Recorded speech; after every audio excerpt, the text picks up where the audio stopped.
April 20, 2010. The Deepwater Horizon explodes. On the BP offshore platform, 11 men die.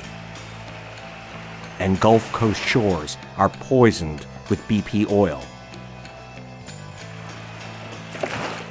6 months and 7,000 miles away from the Gulf of Mexico, my crew and I, investigating the blowout, are under arrest, seized by the chief of the security ministry of an oil dictatorship in Central Asia. Was the Deepwater Horizon explosion just a tragic accident or something far worse? A crime and a cover-up? This is the untold story of the Deepwater Horizon, long concealed from the American public. A story of bribery and collusion between BP, Chevron, Exxon, and the U.S. State Department.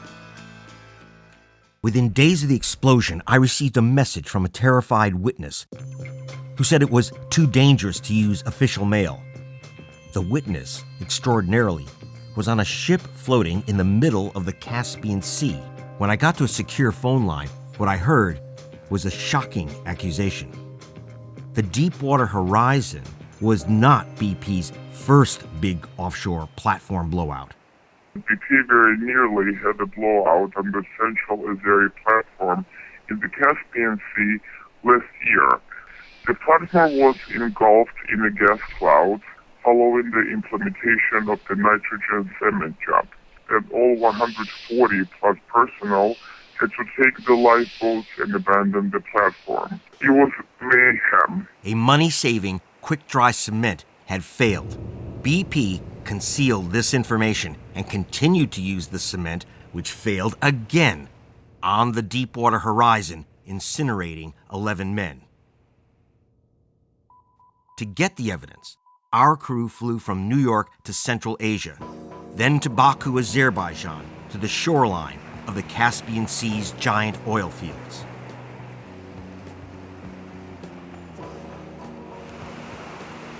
Something happened at BP's big offshore platform, and we want to find out what it is. BP has given several different versions of the reason the Caspian Sea platform was abandoned, always blaming Mother Nature, leaks in the seafloor, but never a blowout. First, BP said in a press release that the gas was discovered in the area of their rig. Then the second time, they said that the gas was coming up around their rig. Then the third time, we discovered a document where they said the gas was coming up from below their rig. A leak or a blowout? In the back alleyways of the ancient Silk Road city of Baku, we searched for the witnesses to the 2008 blowout. Then, among the polluted ruins of the oil fields, we found 2 rig workers who said that yes, the BP oil rig's cement blew out and they jumped for their lives from the gas-filled oil rig.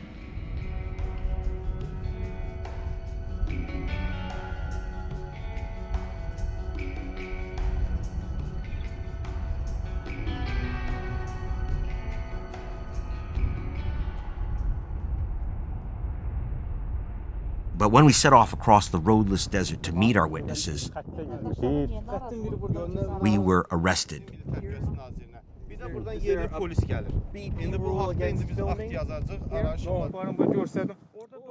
We caught it on our hidden cameras. Well, it looks like we're going to be here a while. They've called the foreign ministry and they've asked us to turn over all our film. I don't think we're going to do that. Why?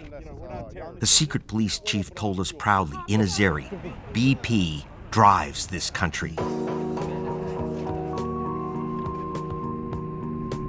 Our crew was released, but our witnesses were disappeared. We were expelled and headed back to the USA empty-handed. But then, another whistleblower released the evidence we needed. Bradley Manning. Bradley Manning released 700,000 cables. I said on that show that we ought to get a hit squad together and shoot this guy. You know how much heat Deep inside Manning's files, we found the smoking gun, a confidential State Department cable, the record of a secret meeting between the U.S. Embassy and the president of BP Azerbaijan. The oil company admitted that, yes, there was a disastrous blowout. He confessed it was the largest such evacuation in BP history.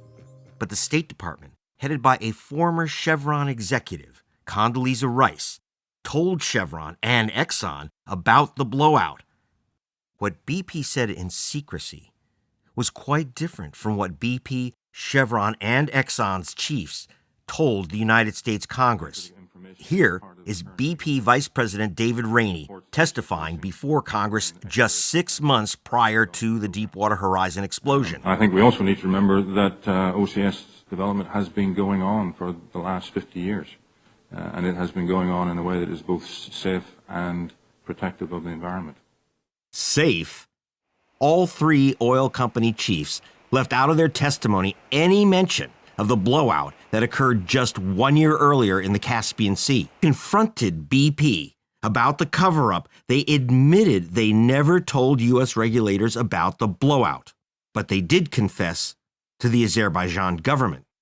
My question was, why did the government of Azerbaijan work so hard to conceal BP's disaster? What exactly did the president of Azerbaijan owe British Petroleum? To get the answer, we searched for the man in this old photo holding an AK-47 in front of BP's headquarters in Baku. We found him in London. We met our insider at the Oriental Club, an exclusive watering hole for former diplomats and spooks.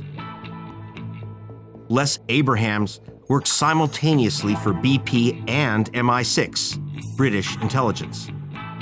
The former agent told me that the Azeri regime was installed by a coup d'etat with guns and espionage intelligence supplied by MI6, BP, and the CIA. BP were involved. There was arms for oil tool deals. There was a CIA involvement through a company called Mega Oil that was shipping arms under the cover of oil tools into the Karabakh. And cash, lots of it. Abrahams told me bluntly that he himself carried the bribes to the Azerbaijan government. Did you feel that you were paying bribes for BP and the British government? Absolutely, yes. I was smoothing the way. But the biggest check was handed over personally by Lord Brown of Mattingley, BP's chairman. Tell me how exactly he did this. I mean, hey, here's a check for $30 million. Just stick it in your pocket. I'm going to the It was loo. in a brown briefcase. He took me aside, opened the briefcase. All that was in the briefcase was a check. 4 months after MI6 and the CIA put them in power, the ruling family gave BP a no-bid lease for the Caspian oil. BP pointedly did not deny our evidence of payoffs. BP's takeover of the Caspian fields has left the nation impoverished, with blown-out oil platforms and beaches covered with cancerous oil sludge, unlike the American Gulf Coast. I'm glad to report all beaches and waters are open for everyone to enjoy. I'm still here, and so is BP.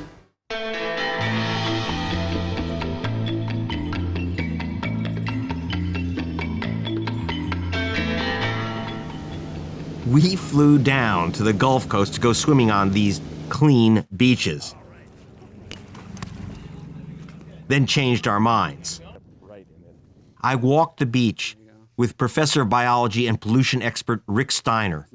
Sorry, I had to have that too. This oil will be here for decades. There will be an amount of oil in the environment here for years to come. I mean, we've seen sites in the Niger Delta in Nigeria where it's very hot, lots of solar radiation, lots of humidity, but even after 40 years, you can still see oil that asphalted over on the surface. And after 40 years? Yeah, in hot weather like this. Yeah, okay, we got a bunch of guys in white plastic and blue plastic and some boats and rakes.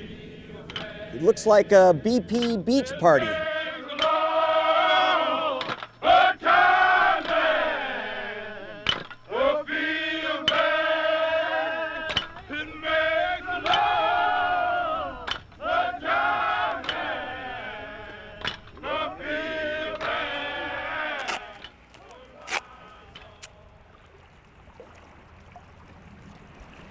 How many hours a day do you work here? 12? I done lost everything due to this oil spill.